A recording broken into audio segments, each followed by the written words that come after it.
no Evangelho segundo escreveu Lucas, capítulo 8, do verso 40 ao verso 56. Lucas, capítulo 8, do verso 40 ao verso 56. Em tempo, eu quero cumprimentar aqueles que nos visitam, externar a nossa alegria de estarmos juntos aqui nesta noite, adorando, exaltando e glorificando ao único que é digno de toda a honra, de toda a glória, de toda a exaltação. Que o nosso desejo, que o nosso sentimento seja de ofertarmos um culto racional ao Senhor nessa noite. Lucas, capítulo 8, verso 40 a 56, que diz a palavra do Senhor. Ao regressar Jesus, a multidão o recebeu com alegria, porque todos o estavam esperando. Eis que veio um homem chamado Jairo, que era chefe da sinagoga, e prostrando-se aos pés de Jesus, lhe suplicou que chegasse até a sua casa, pois tinha uma filha única de uns 12 anos que estava à morte. E enquanto ele ia, as multidões o apertavam. Certa mulher que havia 12 anos vinha sofrendo de uma hemorragia, e a que ninguém tinha podido curar, e que gastara com os médicos todos os seus recursos. Veio por trás dele e lhe tocou na orla da veste, e logo se lhe estancou a hemorragia. Mas Jesus disse: quem me tocou? Como todos negassem, Pedro, com seus companheiros, disse: mestre, as multidões te apertam e te oprimem, e dizes: quem me tocou? Contudo, Jesus insistiu: alguém me tocou, porque senti que de mim saiu o poder. Vendo a mulher que não podia ocultar-se, aproximou-se trêmula e, prostrando-se diante dele, declarou, à vista de todo o povo, a causa por que lhe havia tocado e como imediatamente fora curada. Então lhe disse: filha, a tua fé te salvou, vai-te em paz. Falava ele ainda quando veio uma pessoa da casa do chefe da sinagoga, dizendo: tua filha já está morta, não incomodes mais o mestre.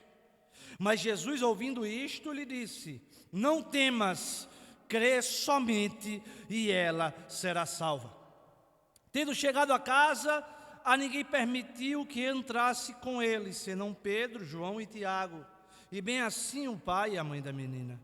E todos choravam e pranteavam, mas ele disse: não choreis, ela não está morta, mas dorme. E riam-se dele, porque sabiam que ela estava morta. Entretanto, ele, tomando-a pela mão, disse-lhes em alta voz: menina, levanta-te. Voltou-lhe o espírito. Ela imediatamente se levantou, e ele lhe mandou que lhe desse de comer. Seus pais ficaram maravilhados, mas ele lhes advertiu que ninguém contasse o que havia acontecido. Amém? Vamos curvar as nossas cabeças e vamos orar ao Senhor mais uma vez. Soberano Deus e eterno Pai, nós te rendemos graças, Senhor, pelo privilégio de estarmos aqui nessa noite reunidos para bendizer e exaltar o teu santo nome. Nós queremos te agradecer, Senhor, pela tua graça, pela tua misericórdia, pela tua bondade de nos permitir chegarmos aqui nesse local. Ó Deus, eu te clamo, Pai, para que o teu Espírito ilumine a minha mente, para que a tua palavra seja pregada com fidelidade e o nome de Cristo seja exaltado.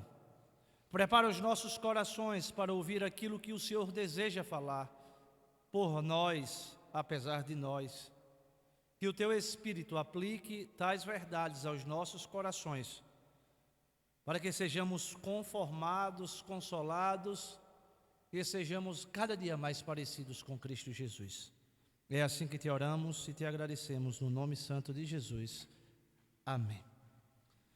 Meus amados irmãos, nós estamos encerrando hoje uma série de mensagens que trata acerca dos milagres de Jesus. E nesta noite nós estaremos meditando acerca deste milagre pelo qual o Senhor realizou de forma muito gloriosa. Todo o contexto imediato desta porção que acabamos de ler vem a apresentar de uma forma muito clara que Jesus é a esperança dos desesperançados.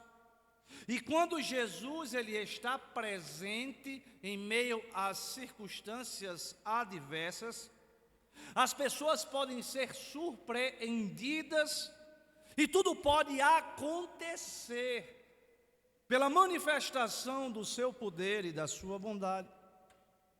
No texto que antecede o que acabamos de ler, Jesus sobrenaturalmente ele acalmou uma grande tempestade em que os discípulos imaginavam que iriam perecer. Ele libertou um homem de uma legião de demônios que há tempo o atormentava e que ninguém foi capaz de libertar aquele homem que estava aprisionado por aqueles demônios.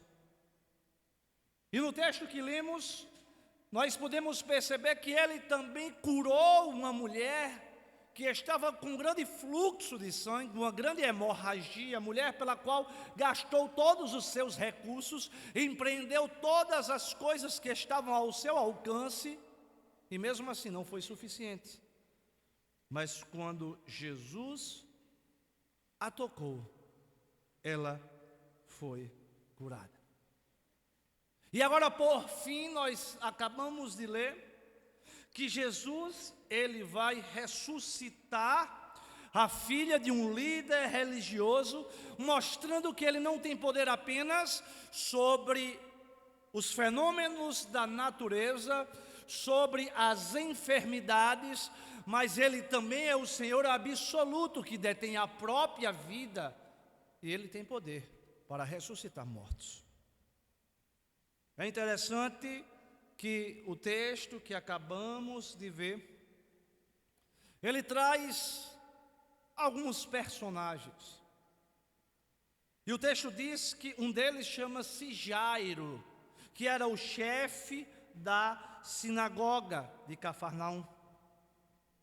Jairo, para exercer tal função, ele deveria ser um homem de reputação ilibada, de elevado prestígio social, já que era o chefe da sinagoga que tinha não apenas atribuições religiosas, mas também relevantes atribuições no contexto social daquela comunidade. Um fato de se destacar era que Jairo era um devoto líder religioso. Ele exercia a condição de liderança e mesmo assim não impediu que a doença chegasse à sua casa, especificamente a sua única filha de aproximadamente 12 anos de idade, fazendo com que ela viesse à morte, apesar de tão tenra idade. A única filha de Jairo, o texto fala que estava morta. Consequentemente, a linhagem dos descendentes estava extinta. E é interessante que no contexto social, segundo a cultura judaica, a mulher, ao completar 12 anos, ela saía de uma fase de transição de criança, de adolescente, e tornava-se para aquela cultura uma mulher que estaria apta a contrair, inclusive, núpcias.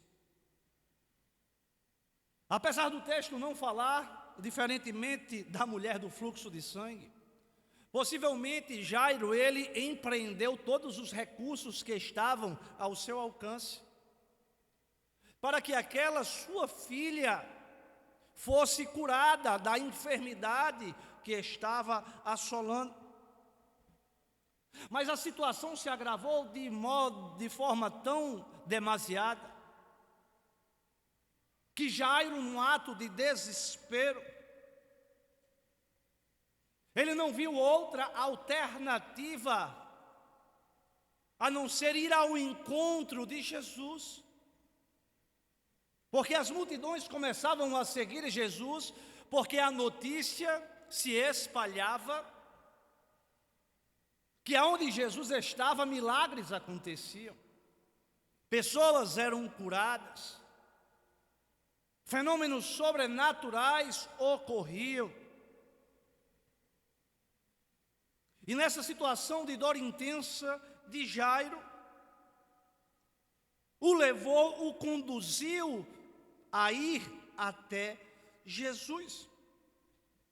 O verso 41 e 42, o texto diz que Jairo, chefe da sinagoga, prostrando-se aos pés de Jesus, lhe suplicou que chegasse até a sua casa. E é interessante, ao mesmo momento intrigante, como situações de sofrimento e dor, muitas vezes, pavimentam o nosso caminho para chegarmos aos pés de Jesus. Apesar de muitas vezes não compreendermos e não desejarmos, porque não somos sadomasoquistas, aqueles que gostam de sofrer, mas a aflição muitas vezes faz parte da pedagogia de Deus para o seu povo. E é impressionante quando nos deparamos com as adversidades, as angústias e o sofrimento. Rapidamente nos conduzimos para buscar o socorro divino. Sem sombra de dúvida, muitas pessoas se achegaram a Cristo em grandes lutas e em grandes sofrimentos ao longo das suas vidas.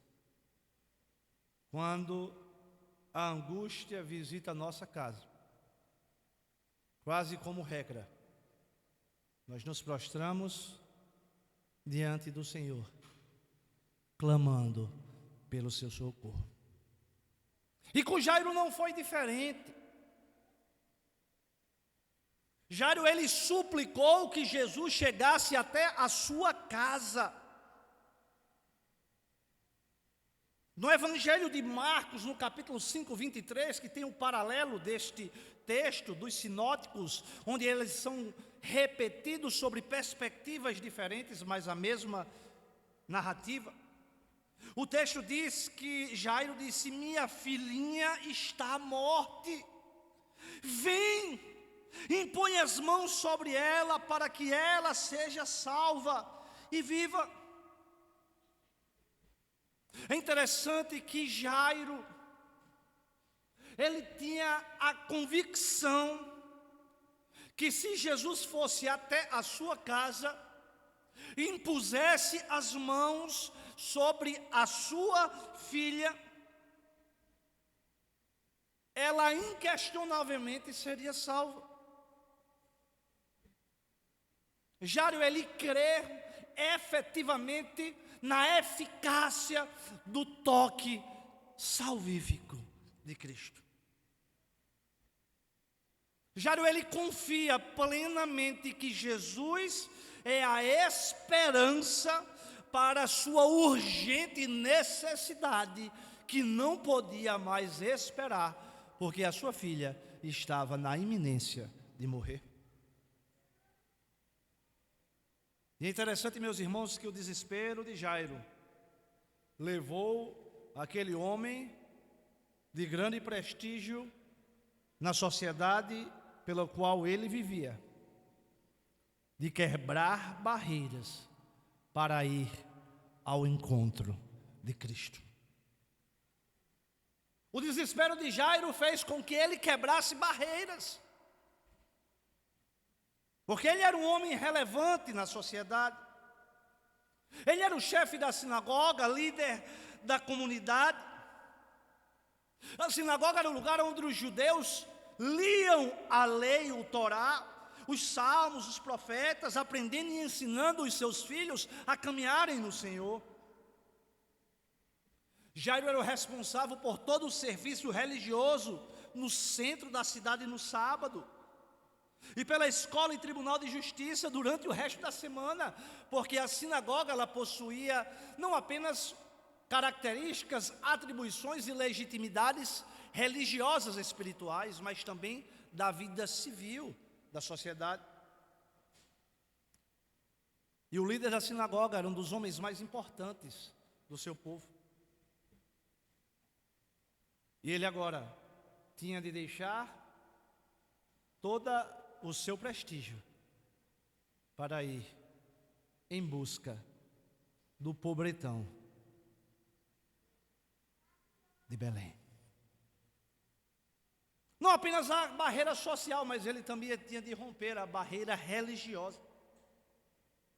A essa altura, os fariseus e escribas, já comunados com os herodianos, estavam a planejar a morte de Jesus. Porque eles rejeitavam Jesus como Messias, como enviado do Senhor. As sinagogas já estavam fechando as portas para o mestre da Galileia, Jesus Cristo. Os líderes viam a pessoa do Senhor Jesus como uma ameaça à religião judaica.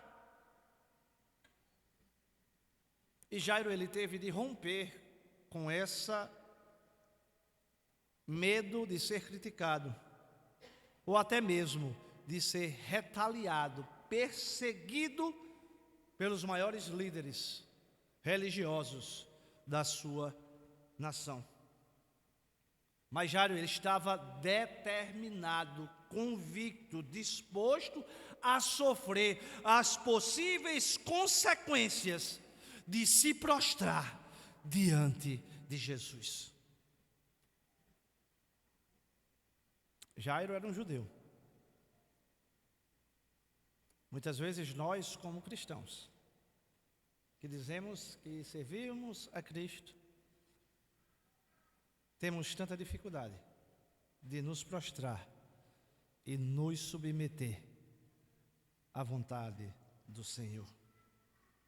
De recorrer ao Senhor em humildade e quebrantamento.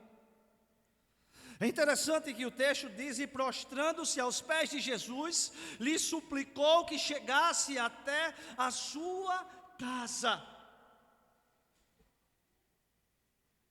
Ele se prostrou e reconheceu que estava diante de alguém maior do que ele, maior do que os líderes judaicos, do que a própria sinagoga. Ele reconheceu o poder de Jesus e se prostrou, nada exigindo, apenas clamando por misericórdia para sua filha.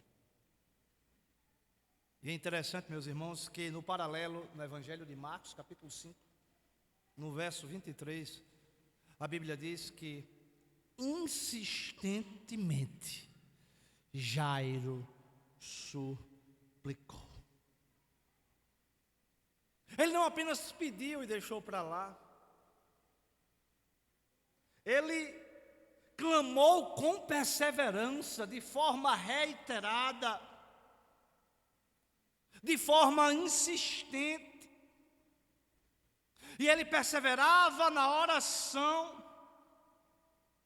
E ele tinha um propósito determinado e nada podia impedir e fazer com que ele parasse ou desistisse de estar na presença do Senhor, de se prostrar diante de Deus. É interessante que no mesmo verso 23, o texto diz, Jairo falando para Jesus: vem e põe as mãos sobre ela, para que ela seja salva e viva. O pedido de Jairo era claro, não tinha dúvida. Havia gerado no coração de Jairo uma fé inabalável que, se de fato Jesus fosse até a sua casa, impusesse as mãos sobre a sua filha, ela seria curada. Ele tinha a fé, a convicção que Jesus tinha poder e autoridade para levantar a filha daquela situação pela qual ela estava completamente submetiva e à beira da morte. Meus amados, nessa porção que lemos, muitas lições nós podemos tirar do texto sagrado. E uma delas é que nós devemos ter a consciência, apesar de sabermos, mas às vezes parece que esquecemos, que quando Jesus, nós temos de aprendermos e incutirmos na nossa mente que Jesus, Ele de forma alguma está indiferente às nossas dores, aos nossos sofrimentos e às nossas aflições.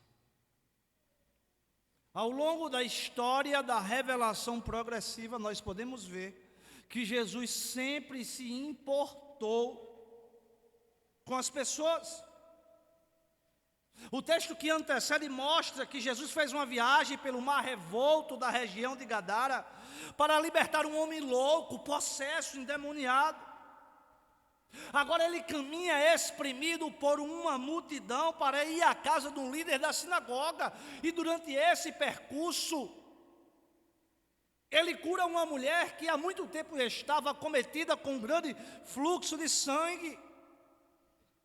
Porque ele olha para as pessoas com um olhar de compaixão, com um olhar de graça, com um olhar de misericórdia, apesar de sermos quem somos, pecadores e merecedores da sua compaixão, da sua graça e do seu amor. É interessante, meus irmãos, que no verso 50, chega uma notícia para Jairo, dos seus empregados, dos seus liderados. E o texto diz que chegam dizendo: tua filha já está morta, não incomode mais o mestre. É interessante que aparentemente era mais fácil para Jairo crer que Jesus poderia curar a sua filha enquanto ela estivesse viva. E possivelmente a desesperança e o desânimo bateu no coração de Jairo quando ele recebeu aquela notícia que a sua filha já estava morta. O mensageiro acaba de anunciar: não incomodes mais o mestre, tua filha está morta, não tem mais jeito, não adianta mais clamar, não adianta ir mais atrás de soluções, porque chegou o fim, a morte foi consumada.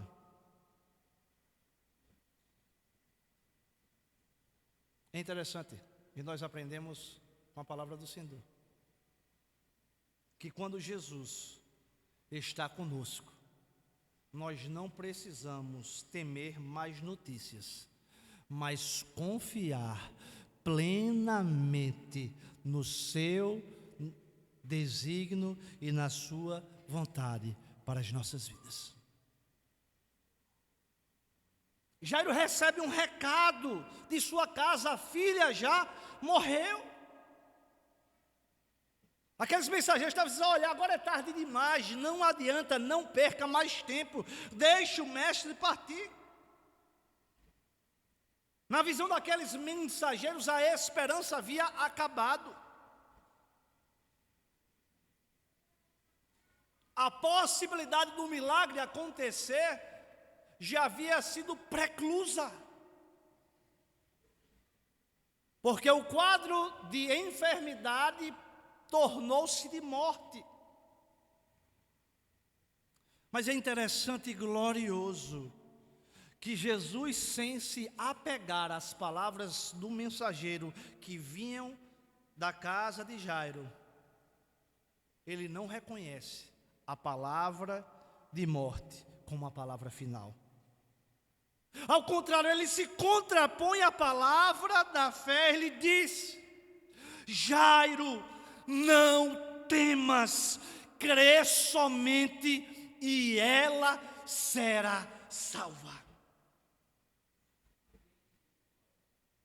É interessante, meus irmãos, que na hora que os nossos recursos acabam, que as possibilidades ordinárias acabam, que as pessoas ao nosso redor chegam com uma palavra final, Jesus nos encoraja, nos capacita e nos habilita a crermos somente nele.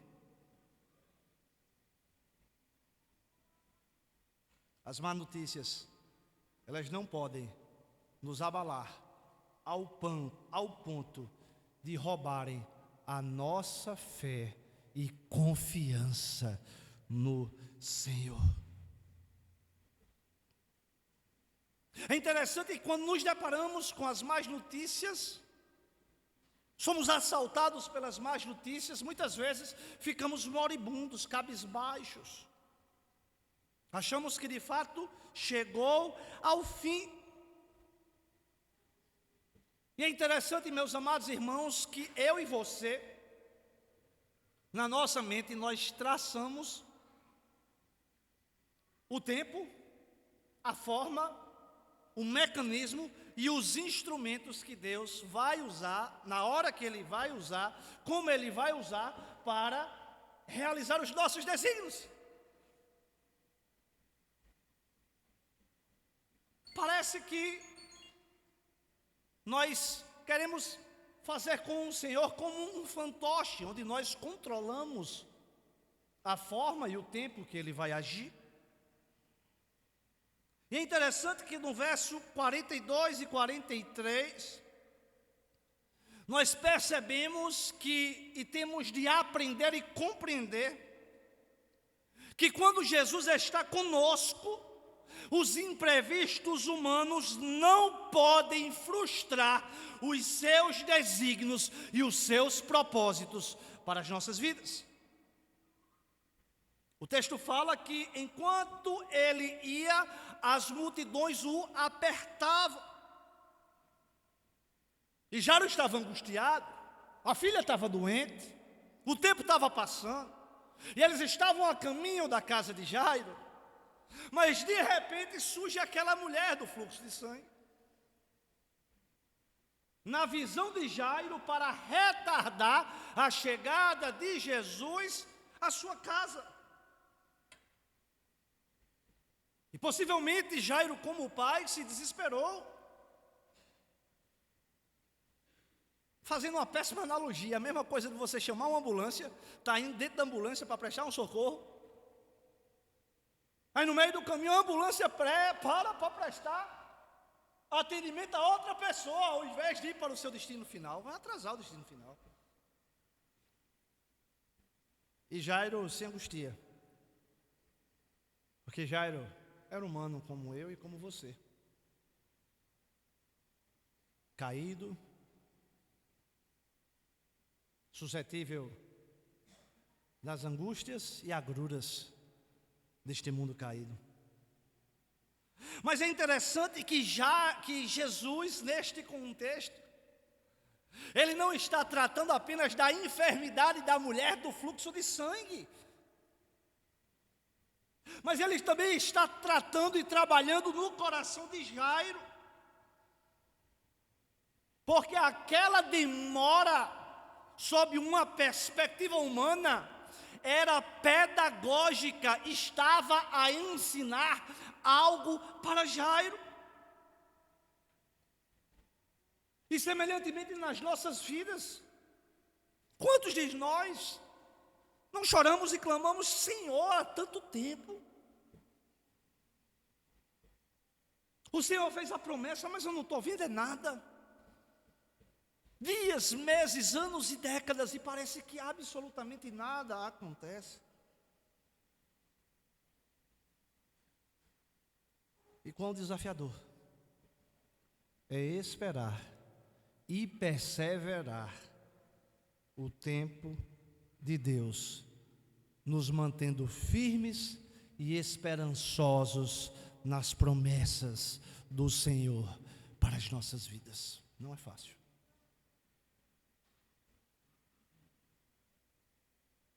Mas nós aprendemos neste texto que quando estamos com Jesus, absolutamente nada é impossível para Ele. Nada. Existe um ditado popular que é muito conhecido e todos sabem. Tem jeito para tudo, só não tem jeito para morte. E o texto segue dizendo, no verso 52, acompanhe. Não chores, ela não está morta, mas dorme. A resposta de Jesus é incompreensível para aquelas pessoas, já que a mensagem recebida foi clara, foi de morte. Só os que possuem uma fé genuína conseguem conceber a possibilidade da real e efetiva intervenção de Deus no curso da história. Para a grande maioria absoluta das pessoas, a fé é uma demonstração de irracionalidade que deve ser rejeitada e rechaçada. É um sinal de fanatismo religioso que aprisiona as pessoas a tornarem-se cativas de todo um sistema. É esse o entendimento que o mundo tem.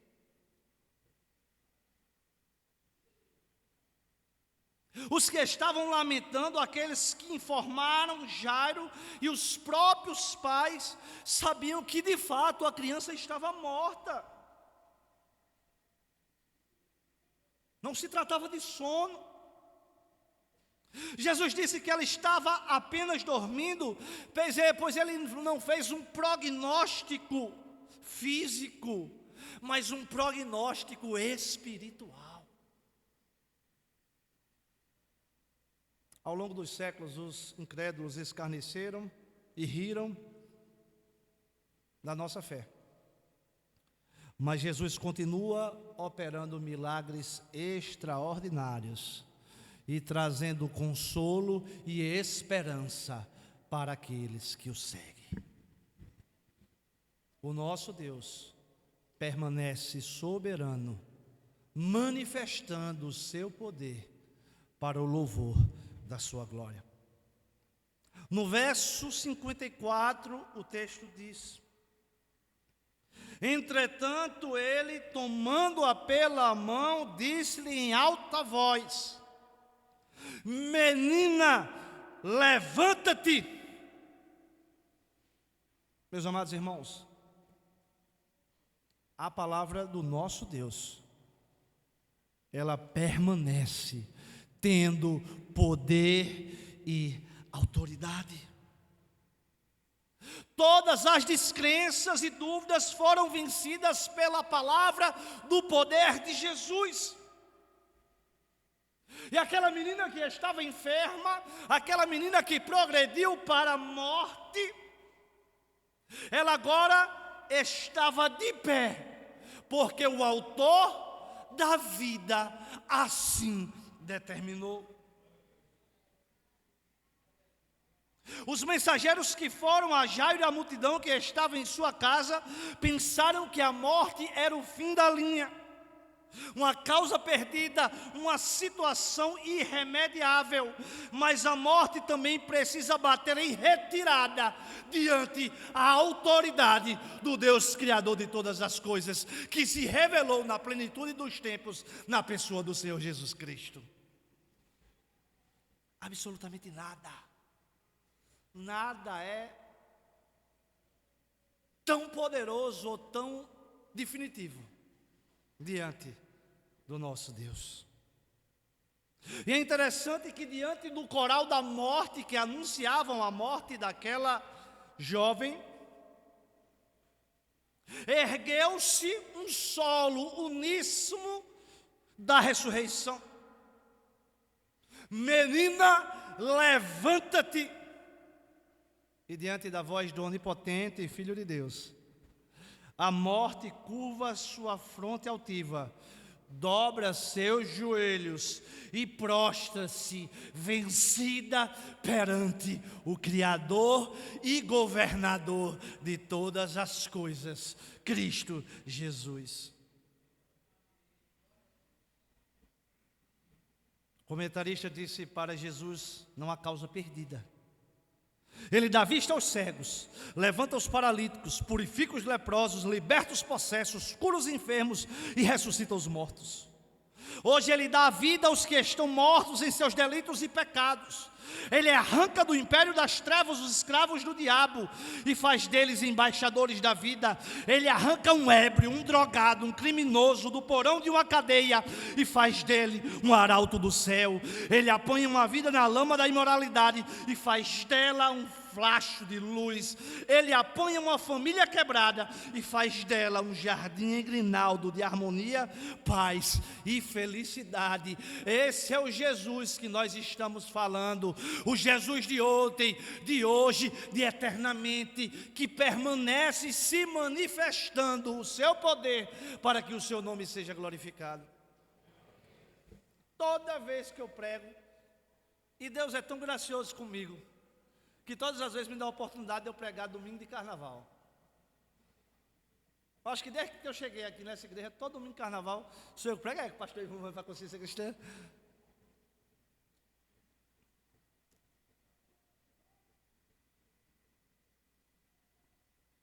Deus ainda é poderoso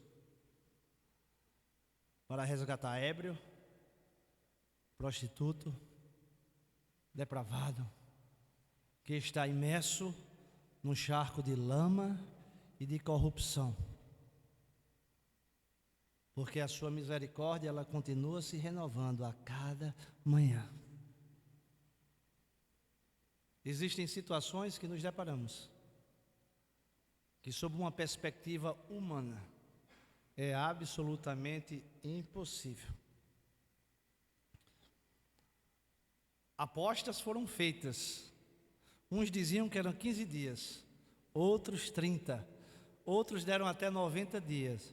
Mas pela misericórdia do nosso Senhor e Salvador Jesus Cristo, estou aqui, pecador, limitado, necessitado da graça do Senhor, mas proclamando que o Deus a qual naquele dia marcou um encontro comigo, é o mesmo Deus que se manifesta, que salva, que transforma e que liberta para o louvor da sua glória. Nós devemos aprender que quando Jesus vai conosco, o choro e luto da morte é transformado em alegria e regozijo de vida. No verso 55 e 56, para concluir. Voltou-lhe o espírito e ela imediatamente se levantou, e ele mandou que lhe desse de comer. Verso 56. Seus pais ficaram maravilhados. Eu creio, meus irmãos, com toda a convicção do meu ser, que Deus ainda vai deixar muito de nós maravilhados com a obra salvífica que Ele tem a executar nas pessoas mais improváveis, nas pessoas que sob a nossa perspectiva estão mais distantes, são mais impossibilitadas de serem alcançadas pelo Evangelho, e nós nos regozijaremos, não para nos enaltecer, mas para atribuirmos todo louvor, toda glória e toda honra ao Rei dos Reis. eu concluo trazendo algumas reflexões mais práticas.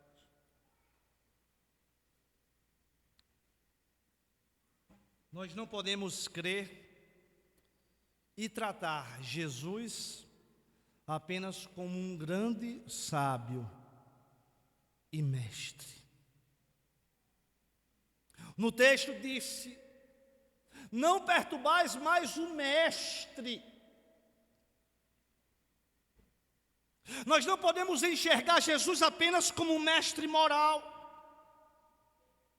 como aquele que dita regras morais, uma conduta ética moral. O Evangelho não se trata apenas de ética. O Evangelho não é ética e moral, isso pode, isso não pode. O Evangelho, ele contém valores éticos e morais, mas o Evangelho é Jesus Cristo de Nazaré, que salva pecadores.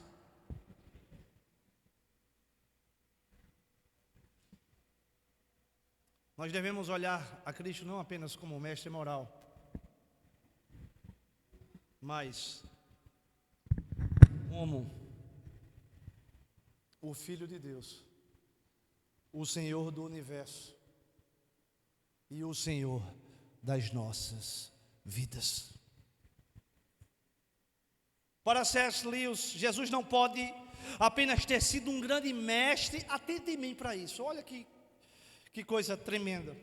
Jesus não pode apenas ter sido um grande mestre da moral e da ética excepcional, e ao mesmo tempo ter feito todas as declarações sobre sua própria natureza divina, que são descritas no Novo Testamento. É incompatível, de fato, ele ser apenas um mestre moral, com todas as declarações que ele mesmo fez da sua própria pessoa, demonstrando a sua natureza divina. Nós olhamos hoje, as pessoas querem apresentar Jesus apenas como um mestre, como o maior psicólogo do mundo, como o conselheiro, como um profeta. Não, Jesus Cristo de Nazaré é o Filho unigênito de Deus, que veio à terra, que cumpriu plenamente a lei de Deus, e se entregou sacrificialmente na cruz do Calvário, para nos redimir dos nossos pecados e da nossa condenação. C.S. Lewis segue dizendo: faça a sua escolha. Ou esse homem era e é o Filho de Deus, ou não passa de um louco, coisa pior. Você pode querer calá-lo por ser um louco, pode cuspir nele e matá-lo como a um demônio, ou pode prostrar-se diante dos seus pés e chamá-lo Senhor e Deus. Não enxergue apenas Jesus e a fé cristã como um ritual. Posso, não posso, posso, não posso, certo e errado. O Evangelho é um relacionamento pessoal que mantemos com o próprio Cristo e nos deleitamos todos os dias na sua presença. Em segundo lugar, que nós não percamos a capacidade de chorar pela morte espiritual e, consequentemente, pela condenação eterna dos ímpios. Quantas pessoas, meus irmãos, da nossa família, quantos amigos nossos estão caminhando a passos largos e a gente não está nem aí.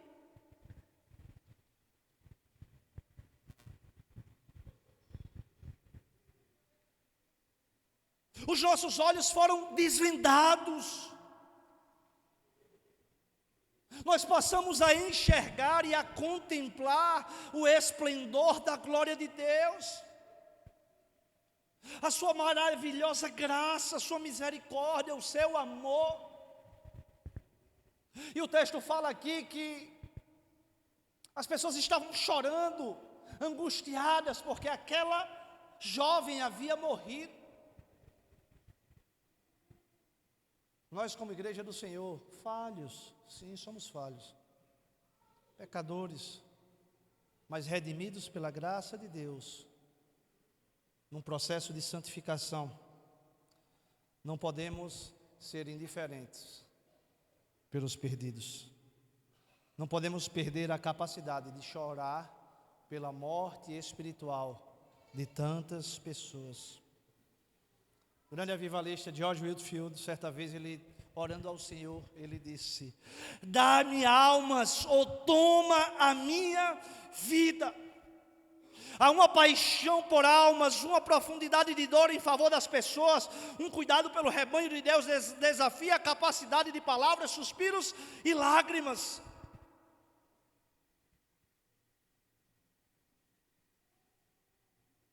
Todos de nós aqui fazemos projetos, fazemos planos, fazemos tantas coisas legítimas em tantas áreas das nossas vidas, tantas programações, tantas capacitações. Mas será que temos empreendido tanto esforço para alcançarmos os perdidos? Será que temos vivido de uma forma digna do Evangelho, para pelo menos criarmos ponte com os nossos familiares, em vez de barreiras?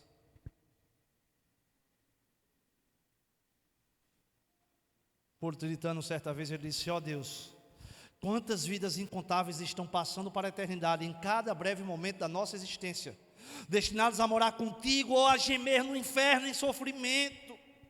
Oh, desperta-me, renova minhas forças, e não deixes que uma pessoa sequer passe para a morte em vergonha e em pecado, sem que eu, por meio de ti, busque e o ganhe.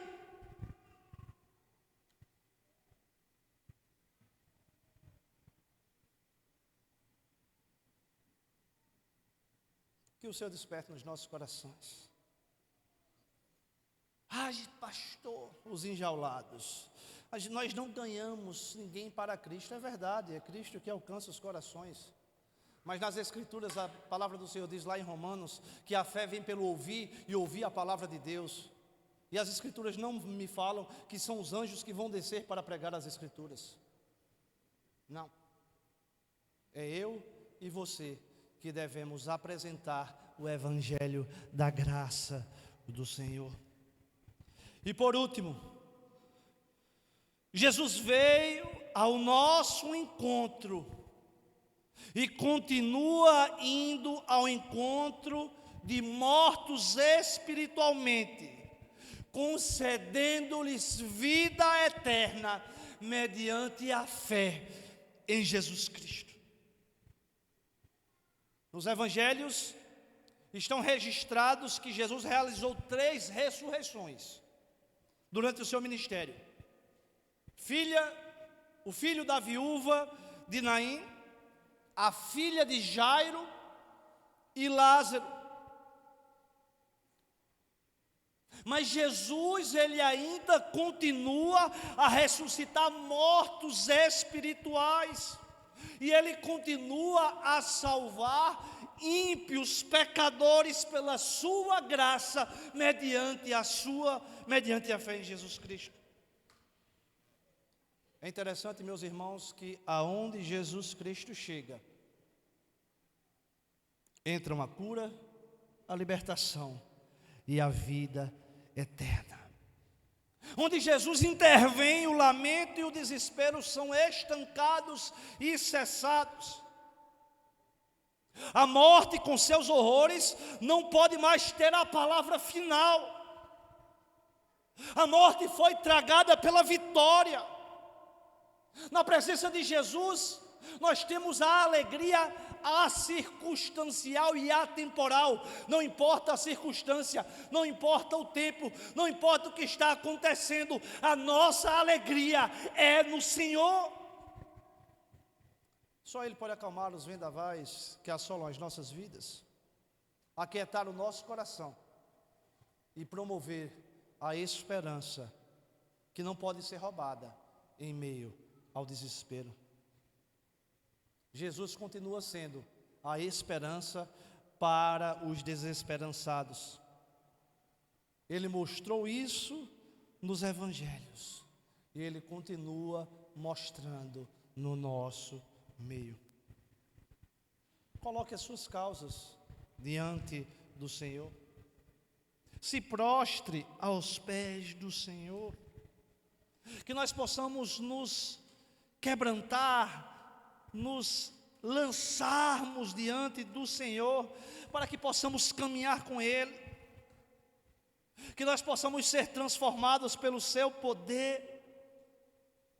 Para que o cenário de desesperança, como estava no coração do filho de Jairo, venha a ser transformado para um cenário de esperança.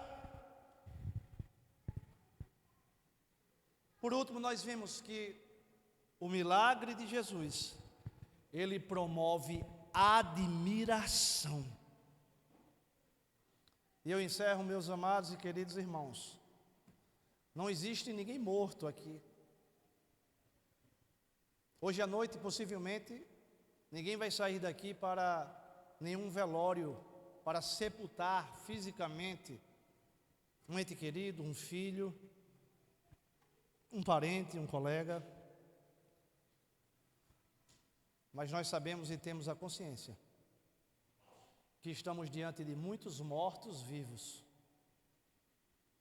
que se permanecerem na condição pela qual se encontram, estão condenados a juízo e condenação eterna.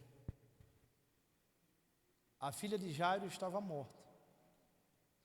Possa ser que você tenha entrado aqui nesta noite com um filho ou uma filha sua morta, com o seu esposo, com o seu cônjuge morto, com seu vizinho morto, com pessoas que você ama mortas espiritualmente, completamente incrédulas. Mas eu quero te dizer que Deus ainda ouve orações, como Ele ouviu o clamor de Jairo. Ele graciosamente pode ouvir a minha e a sua oração e alcançar eficazmente corações transformando-os de mortos para pessoas vivificadas em Cristo Jesus, que irão desfrutar e se deleitar da experiência salvífica com o Senhor. Que Deus nos desperte para orarmos pelos mortos espirituais, porque os que aqui já partiram terão um encontro marcado diante do justo juiz. Nós devemos orar, clamar, evangelizar, pregar e amar com as nossas vidas, com a nossa força, com o nosso testemunho, mediante a palavra de Deus, para que vidas venham a ser alcançadas, transformadas e o nome de Cristo Jesus seja glorificado. Deus ainda salva pecadores. Amém? Louvado seja o nome do Senhor Jesus. Eu vou convidar nesse momento a igreja a ficar de pé.